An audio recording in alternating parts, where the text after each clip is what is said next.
सब देखने और सुनने वालों की खिदमत में मोहब्बत भरा सलाम। नाज़रीन, यूरोप में अभी भी काफ़ी सर्दी कई इलाकों में, और यहाँ पे मैं बता दूँ कि जगह हीटिंग सिस्टम भी जो है वो अच्छी तरह काम नहीं कर रहा। हमारे साथ अभी जुवेद इकबाल चीमत साहब होंगे मैनचेस्टर से। पाकिस्तान की जो नाजुक सूरत हाल है, दिखाया तो यही जाता है कि बड़ा जनाब सब कुछ अच्छा जा रहा है और हम बड़ी भाग-दौड़ कर रहे हैं। लेकिन वहाँ पे जो सबसे बड़ा इशू है कि लोगों की खरीदो-फरोख्त का जो बिज़नेस है, वो चलता रहता है। कभी तहरीक-ए-इंसाफ वालों को खरीद लिया, कभी अगर ना खरीदेंगे तो उन पे तशद्दुद किया गया। जी मतलब ये खरीदो-फरोख्त में बड़ा हम वक़्त ज़ाया कर देते हैं और हम समझते हैं कि अगर किसी बंदे को खरीद लेते हैं या कोई गद्दारी कर जाता है पार्टी से, तो हमारे साथ मुख़लस होगा। अगर वो एक पार्टी से गद्दारी करता है, तो दूसरे के साथ कैसे मुख़लस हो सकता है?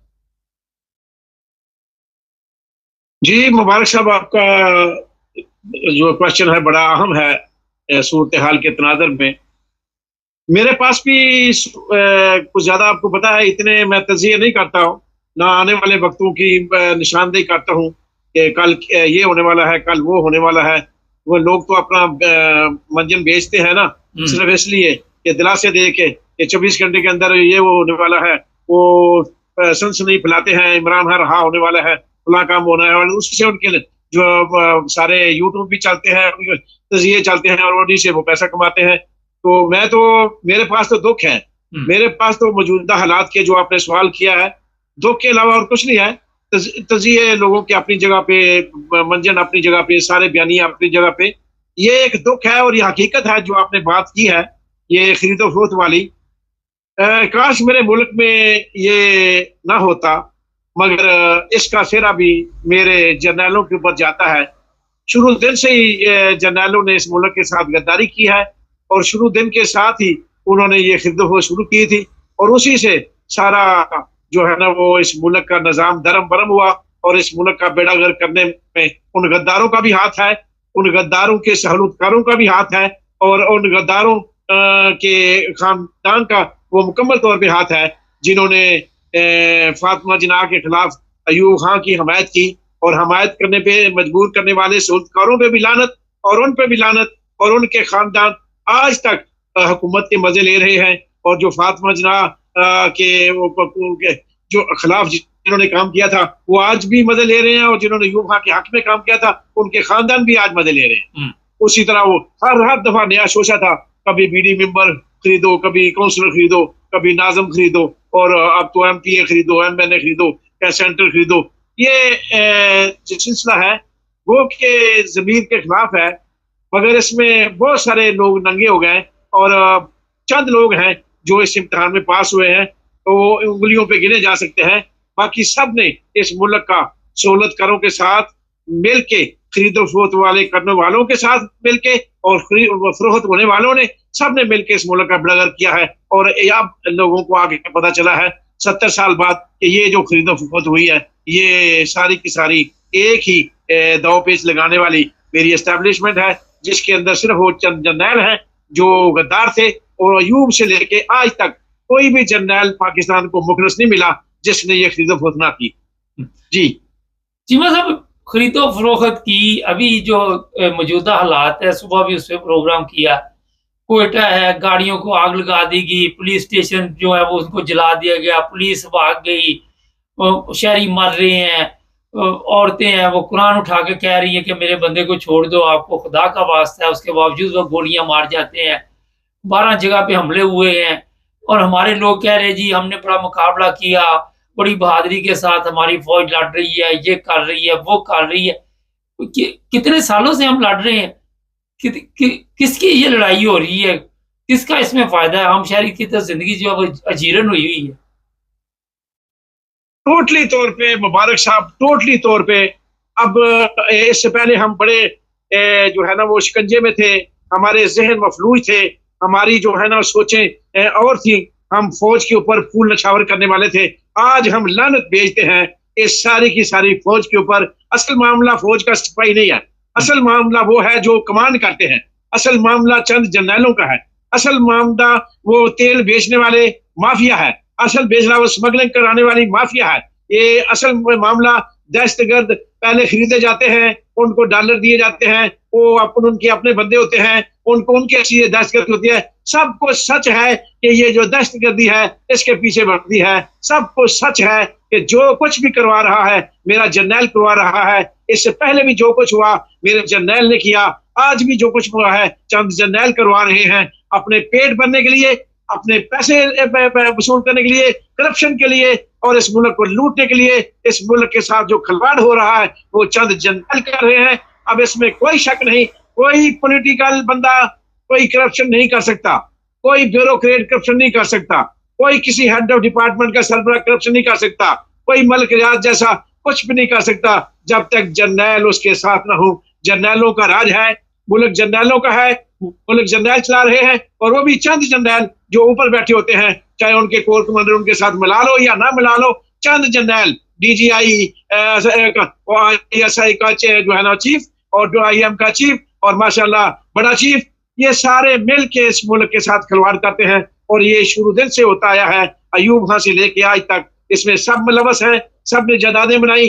दुनिया का कोई भी फौजी, कोई जर्नैल, दुनिया के किसी मुल्क का सारा जर्नैल इतना अमीर नहीं है जितना मेरे मुल्क का अमीर है, और दुनिया में इतना बगैरत मुल्क कोई नहीं है, गरीब मुल्क कोई नहीं है जितना मेरा मुल्क है। और मेरे मुल्क के जर्नैल सबसे बड़े गद्दार हैं, सबसे बड़े बगैरत हैं, सबसे बड़े खंजीर हैं, सबसे बड़े हरामी हैं। सब कुछ यही करवा रहे हैं और कोई नहीं करवा सकता। इनके होते हुए कोई चिड़ी पर नहीं मार सकता। जी मतलब पूरी फौज के ऊपर आपने सख्त अल्फाज इस्तेमाल किए। आम फौजी का इसमें क्या कसूर है? बेरोजगारी है, लोग नौकरी की तलाश में होते हैं, रोटी कमानी है, बच्चों का पेट भरना है। अगर वो फौज हमारी जो है वो इन जर्नैलों के खिलाफ कोई ऐसी बात कर दे तो उनका कोर्ट मार्शल शुरू हो जाता है, उनको गायब कर दिया जाता। तो आम फौजी तो बेचारा खुद इस मुसीबत में पड़ा हुआ है, जिस तरह कौम जो है उसे यरगमाल बनाया गया। मौत जिंदगी अल्लाह के हाथ में है, मौत जिंदगी अल्लाह के हाथ में है। कोई एक तो इज्जत वाला उठे, कोई एक तो गैरत वाला उठ जाए, कोई एक के अंदर भी तो ज़मीर जाग जाए।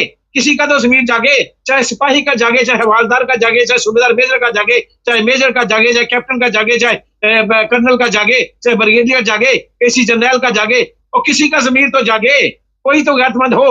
बाकी मैंने पहले भी कहा फौजी सिपाही ठीक है, वो मेरा तो मामला जनरलों के साथ है, मैं तो जनरलों की बात कर रहा हूँ। मैंने फौज के सिपाही मैं इसमें मुलवस नहीं ठहरा, मगर वो इस्तेमाल हो रहे हैं, मगर जमीर तो उनका भी है ना, इस्तेमाल जो हो रहे हैं जमीर तो उनका भी है ना, उनके हाथ में भी पिस्तौल है ना, तो फिर वो खड़े हो जाएं या जिंदा मुर्दा। फिर मुसलमान का जो एक ही शेवा है, जिंदगी और मौत खुदा के हाथ में है। लड़ जाओ, किसके साथ लड़ते हो? उस कानून उसके साथ लड़ो, उसके साथ लड़ो जो जालिम है, जो जुल्म करवा रहा है, जो जुल्म कर रहा है, जो जुल्म का हुक्म दे रहा है, जो करप्शन कर रहा है, जो करप्शन करवा रहा है, उसके साथ। ये तो बुराई नहीं समझी जाती चीमा साहब, ये तो बुराई है ही नहीं, पाकिस्तान में तो समझी नहीं जाती ना। कभी किसी मौलवी ने इस पे कहा कि ये गलत है, वो तो कहते ये सब चल रहा है, चलने दो। मैंने पहले भी अर्ज किया था और आज फिर अर्ज कर देता हूँ, इस मुल्क का बेड़ा गर्क करने में जब मैं जर्नैल का नाम लेता हूँ तो सबसे बड़ा हाथ उलमा का है। उलमा ने इस मुल्क का बेड़ा गर्क किया है, उलमा ने इस्लाम को बदनाम किया है, उलमा ने फतवे दे दे के इस दीन मुहम्मदी को बदनाम किया है, उलमा ने नबी पाक सल्लल्लाहु अलैहि वसल्लम के ऊपर बदनामी लगाई है। उलमा ने अल्लाह और अल्लाह के नबी को जो है ना वो मलहूज़ खातर नहीं रखा, ना अल्लाह की मान के चलते हैं, ना नबी की मान के चलते हैं। इनके मुंह से जब भी सुनो ये कहते हैं अल्लाह एक है, और न अल्लाह को मानते हैं, नबी को भी मानते हैं। ये कोई भी आलम ऐसा नहीं है जो अल्लाह को नहीं मानता, जो नबी को नहीं मानता। मगर कोई भी आलम गिनती के एक दो छोड़ के कोई भी आलम ऐसा नहीं है जो अल्लाह की मान के चलता है और नबी की मान के चलता है। बात यह है, बस मुंह से सारे कह रहे हैं हम मुसलमान हैं, मगर ये मुनाफिक हैं चंद को छोड़ के। मैं दोबारा अर्ज कर रहा हूँ, उसी तरह जैसे फौजी सिपाहियों को छोड़ के जनरलों की बात करता हूँ, इस तरह चंद उलमा को छोड़ के जो आज भी हक और सच की बात कर रहे हैं, हक और सच के साथ खड़े हैं। बेशक उनकी आवाज टीवी पे नहीं चलती, बेशक उनकी आवाज सरकारी चैनल पे नहीं चलती, सोशल मीडिया पे चल रही है, वो चंद एक को छोड़ के बाकी सब मुनाफिक हैं। उनको मुसलमान कहना जुर्म है। इस वक्त सबसे ज्यादा जो है ना, सबसे वाली परेशानी वाली बात वो है, जिस तरह इस्लाम को जो है कोई खतरा नहीं, इस्लाम को खतरे में डाला, इस्लाम का बेड़ा गर्क किया, इस्लाम को बदनाम किया, पूरी दुनिया के अंदर जो रोशनास कराना था उसको गलत रंग दिया। ये सारा कुछ उलमा ने किया और मेरे जनरलों के साथ मिलकर किया।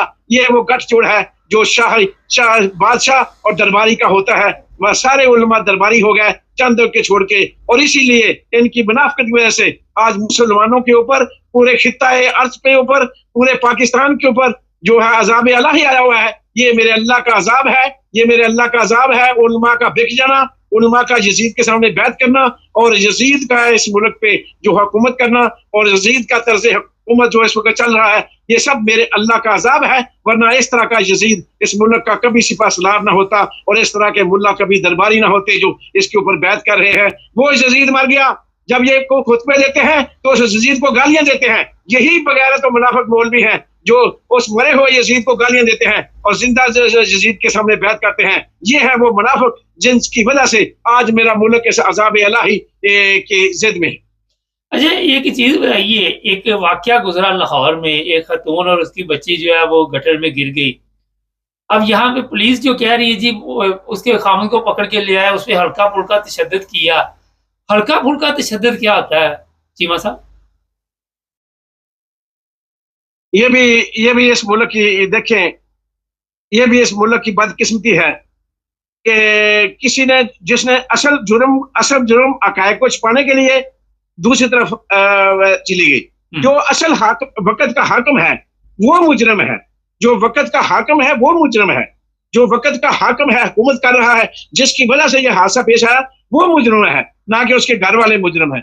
बस ये जब दौस और धांधली हो, जब मुल्क में लाकानूनियत हो, जब जुल्म बर्बरियत का दौर हो, अजाब इलाही हम पे मुसल्लत हो, तो फिर वो कहते हैं वो ज़मीर वाले भी पेश जाएंगे, दूसरे भी पेश जाएंगे, किसी वादी पे, किसी मट्टी पे, कब किसी कौम के ऊपर, किसी जगह के ऊपर जब अजाब आता है तो अल्लाह जल्ले शानहू ये नहीं देखता कि यहाँ कोई परहेजगार तोहजत गुजार बैठा है। अल्लाह जल्ले शानहू उल्ट देते हैं। और इस मुल्क के अंदर तबलीग जमात वाले भी तो है ना, प्राइवेट भी तो है ना, उसके बावजूद अजाब आया हुआ है ना, वो अजाब तो सारी दुनिया पे आया हुआ, सारे मुल्क पे आया हुआ है। इसलिए उनके मसले पे बैठने से, तबलीग जमात वालों से या हरकत करने से या सुन्नत नबी पैदा करने से कुछ फर्क पड़ा? नहीं पड़ा। मैं खुद तबलीग जमात का हूँ, नहीं पड़ेगा, नहीं पड़ेगा, क्योंकि उनका खानदान भी इसी मुल्क में रहता है। वो सारे मौलवी इसी जिद की पैदावार है, इसी जिद के बैत करने वाले हैं। इसलिए इससे कोई फर्क नहीं पड़ता, इससे कोई फर्क नहीं पड़ता कि तो हजरत गुजार है या कोई बड़ा अच्छा परहेजगार है। इस आबादी पे अजाब आया हुआ है, वो अजाब सब पे आएगा। और अल्लाह ताला ने फरमाया नहीं, अल्लाह ताला ने करके दिखाया कुरान पाक में है कि उस आबादी को जाके पलट दो और वो जो इबादतगार है उसको नीचे रखो और सारी आबादी को उसके ऊपर पलट दो। मुझे उसकी इबादतगारी, उसके मसले में बैठना कभी भी वो गवारा नहीं और ना मुझे वो परवाह है, क्योंकि उसके अकेले यहाँ इबादत करने से कुछ फर्क नहीं पड़ता कायनात को। उसको हक और सच के साथ चलना चाहिए था। ये हुक्म है। ये हुक्म नहीं है कि मैं मसल्ले पे बैठा रहूं और अपनी जिक्र गुज़ार करता रहूं और लोग मरते रहे, लोगों की इज्जतों के साथ खेला जाए, जुल्म होता रहे और मैं देखता रहूं। ये इस्लाम नहीं है। अच्छा, मुख्तसर जवाब दीजिएगा, ईरान ने पे अमेरिका ने कोई शराइत रखी है? वो कहता है जी अमेरिका के ईरान को ही पता है क्या शर्तें रखी होगी अमेरिका ने, अगर ईरान नहीं मानता तो क्या आप मुख्तसर बताइए क्या होने वाला है? देखें, इसराइल की दो खास थी इसराइल की। एक ईरान को तबाह करना, दूसरे पाकिस्तान को सबक सिखाना।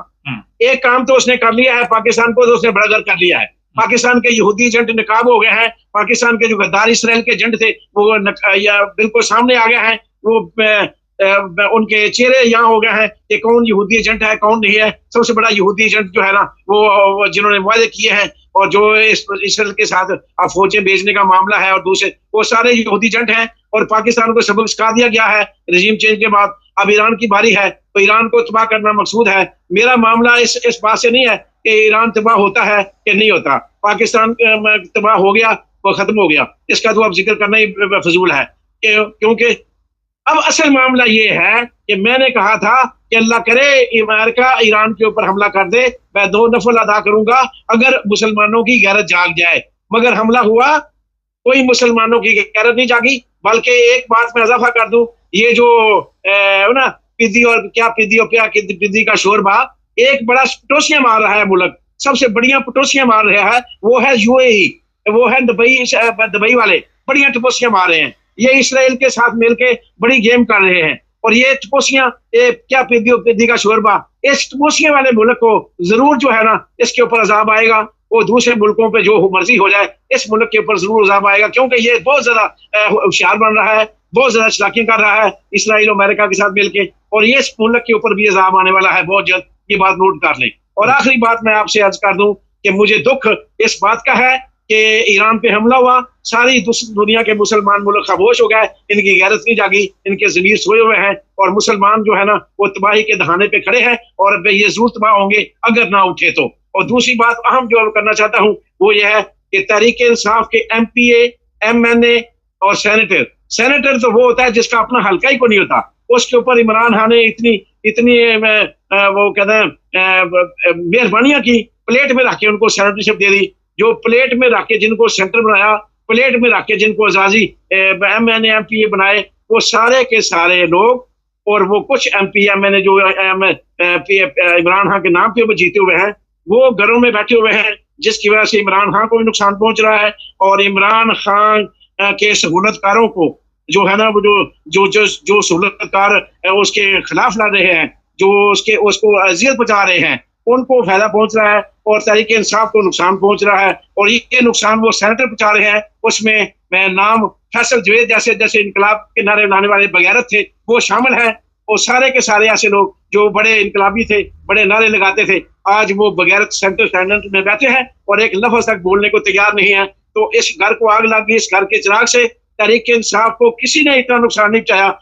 अगर तहरीक इंसाफ के अपने सेंटर, अपने MP MNA खड़े हो जाते तो आज तक इमरान खान बाहर भी होते, और तहरीक इंसाफ इस को शिकस्त देने में कामयाब हो जाती, इस जीत को। मगर अफसोस है, इस दो दुख हैं, एक दुख है तहरीक इंसाफ के MP MNA वालों के ऊपर, एक दुख है पूरी मुस्लिम उम्मा के ऊपर कि जो ईरान पे हमला होने के बाद भी वो खामोश तमाशाई है और इनकी गैरत नहीं जाती। बहुत शुक्रिया चीमा साहब। चीमा साहब दर्द रखते हैं, और आपको पता है कि इंसान जो, देखिए चीमा साहब को तो यहाँ किसी चीज़ की कमी नहीं, मगर जो हालात देखता है बंदा। अच्छा जी, आम फौजी की तो मैं बड़ी इज्जत करता हूँ, मैं आपको सीधी बात बता दूँ। मैंने इसीलिए चीमा साहब को कहा कि आपने बड़े सख्त अल्फाज में, लेकिन जो कसूरवार हैं वो हमारे जर्नैल हैं, उनको आज भी सोचना चाहिए इस कौम के मतलब। अगर हमारे जर्नैल, देखिए चीमा साहब के अपने तासरात है, मैं अपने आप को बता रहा हूँ, हमारा चैनल जो है सारी दुनिया देखती है। अगर वो सोचे जिस तरह अपने बच्चों के साथ वो सलूक करते हैं, क्या ये कौम आपके बच्चे नहीं, इनके साथ आप ऐसा सलूक कर सकते हैं, अपने बच्चों के साथ ऐसा सलूक कर सकते हैं? जब तक कौम को अपने बच्चे नहीं समझेंगे, उसके हालात चेंज नहीं होंगे।